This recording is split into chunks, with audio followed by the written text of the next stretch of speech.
Manchester United's recent defeat to Leicester was one of their worst for some time. And while chaotic and characterized by quick changes in the score, the result was fair to the pattern of the game and attributable to an issue which continues to affect Ole Gunnar Solskjaer's side. Then what is it, and how does it all trace back to Cristiano Ronaldo? Ronaldo is now 36 and doesn't have the physical capacity to repeatedly press. Manchester United knew the deal when signing him. They would get little out of him in terms of regaining possession, but would be sure of a goal per game or pretty close to it. And Ronaldo is largely kept to his side of the deal. His previous sides have been, to varying extents, structured to cover for him. If he played on the left, the opposite winger would tuck inside more. If he played up front, the wide players or the number 10 would play deeper than they would have expected. When Ronaldo leaves, others, Wayne Rooney, Karim Benzema, go up a level because they're no longer playing second fiddle. But Manchester United are not successfully covering for him. Without possession, they are neither one thing nor the other. They don't drop off successfully and form a compact block, and they don't press.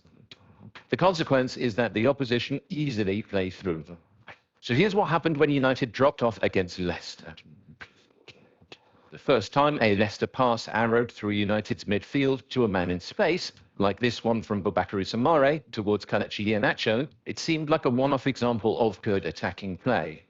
When it happened again, from Youri Tielemans to James Maddison, the question was whether Manchester United's holding midfield duo of Nemanja Matic and Paul Pogba were positioned correctly.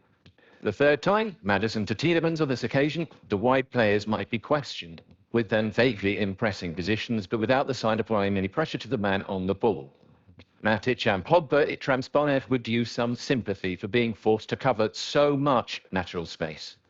And then when Tielemans received the ball and spun, the extent of the gap between midfield and defence was apparent, as was the amount of ground Matic and Pogba were being forced to cover vertically too. And here's what happens when United pressed in that game.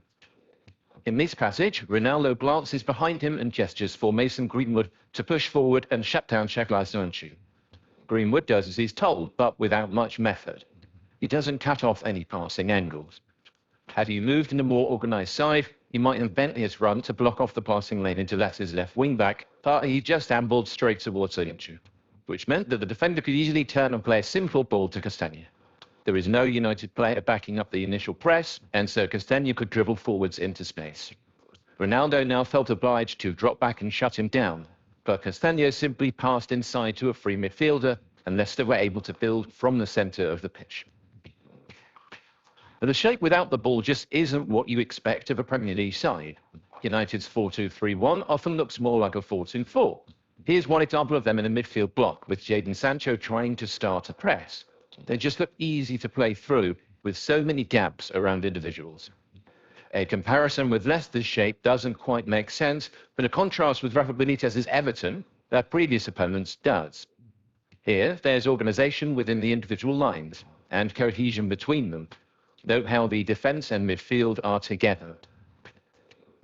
United's starting 11 is impressive in terms of individuals, but poor in terms of partnerships and balance. And the consequences are evident. Fernandes is now being forced to do more running without possession to compensate for Ronaldo. In doing so, he's expending a lot of energy and is less able to focus on what happens when the ball comes his way. This might not be such a problem if United had a disciplined wide duo to keep the midfield solid, but Sancho is an extremely attack-minded winger who is more accustomed to a Dortmund side that tried to press cohesively.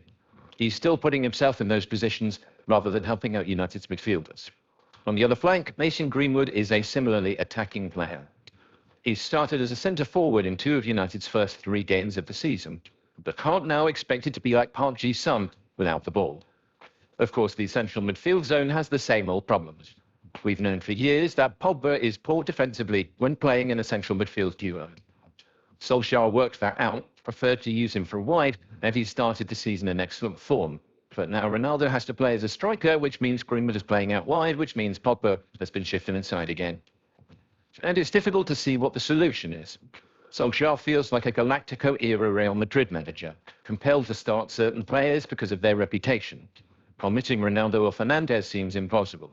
He can't be seen to be wasting the £73 million Sancho. Greenwood deserves to start based on form, and Pogba started the season brilliantly. These 5 players can't play together.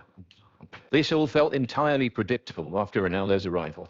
Whether he should contribute more without possession is debatable, but it seems obvious that his presence has caused a tactical conundrum that Solskjaer might not be able to solve.